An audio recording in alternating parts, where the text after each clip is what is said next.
Today is the 30th of September, and this day in Baptist history, our reading is A Brilliant Baptist of the Past. Our passage of Scripture is Jeremiah chapter 1 and verse 8. Be not afraid of their faces, for I am with thee to deliver thee, saith the Lord. In our consideration today, I wish to pay tribute to one of the most mentally astute leaders among our early Baptists in America. I refer to Elder John Leland.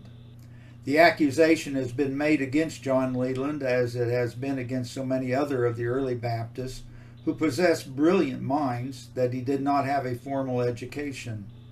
This charge was fully met by Robert Boyle C. Howe when he wrote, and I quote, "Were men of other professions all classically educated?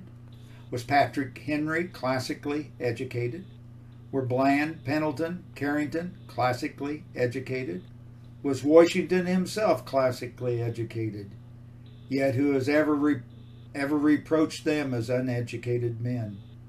Professionally, they were all educated men, and professionally, the Baptist ministers of that day were educated men. Their knowledge in the gospel was as profound and varied as was that of their great contemporaries in law and in politics." John Leland was born in Grafton, Massachusetts on May 14, 1754. At the age of 18, he experienced a lengthy seizure of conviction for his sins that was comparable to that experienced by John Bunyan. Within a month after his conversion in 1744, he made his first attempt at public speaking. On September 30th, 1776, he married Miss Sally Devine, and God blessed that union with 8 children. Leland had learned to read the Bible when he was 5 years old, and throughout his lifetime he was an avid reader. In June of 1774, having moved to Virginia, Leland was ordained by the congregation and became the pastor of the Mount Pony Baptist Church in Culpeper County. The work of God flourished, and he was invited to preach throughout the countryside. In reality, John Leland's temperament was best suited for itinerant type of ministry, and for the next 15 years he experienced great success in filling the role of an evangelist. Wonderful revivals followed his ministry in the Commonwealth of Virginia. It is estimated that during the 15 years he was located in Virginia, his travels in evangelism totaled approximately 75,000 miles. It is good we remember that the primary means of travel in those days was on horseback. During his ministry in Virginia, he preached 3,009 sermons. He was instrumental in establishing 2 of the larger Baptist churches in the state.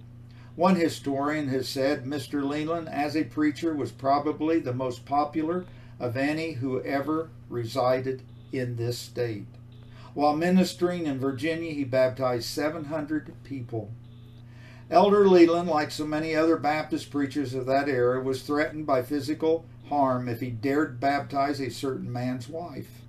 In his own words, and I quote, "In the south part of Orange County, a man took his gun with the profession to kill me. He had given his consent for his wife to be baptized, and the meeting was appointed for that purpose. But when we got to the place, and I had taken her by the hand to lead her into the water, there was an alarm that the man was coming with his gun. While a detachment of the congregation went to meet the man to pacify him, I thought, now or never, and baptized her. No mischief ensued." End of quote. Known for his shrewd, witty mind, Elder Leland championed soul liberty and religious freedom.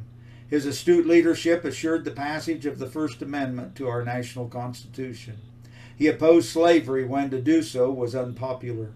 Elder Leland was relentless in the successful battle to disenfranchise the state church in Virginia. That is, the Protestant Episcopal Church was supported by taxation in the Commonwealth.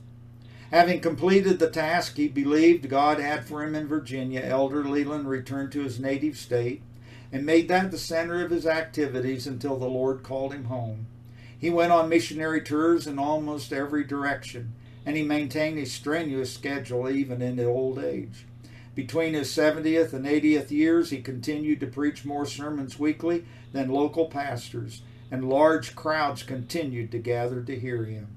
When the man of God was 67 years of age, he reported that he had baptized 1,352 converts.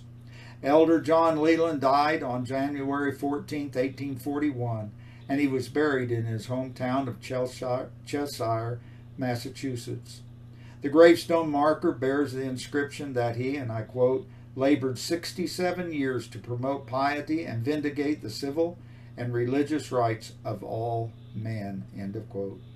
The following tribute was paid the man of God by one of our finest scholars of Baptist history, and I quote, among the class of ministers whom God raised up during the last century to do the special work which it was given the Baptist denomination to perform, John Leland occupies a conspicuous place. We doubt if his equal will ever be seen again. End of quote. To God be the glory.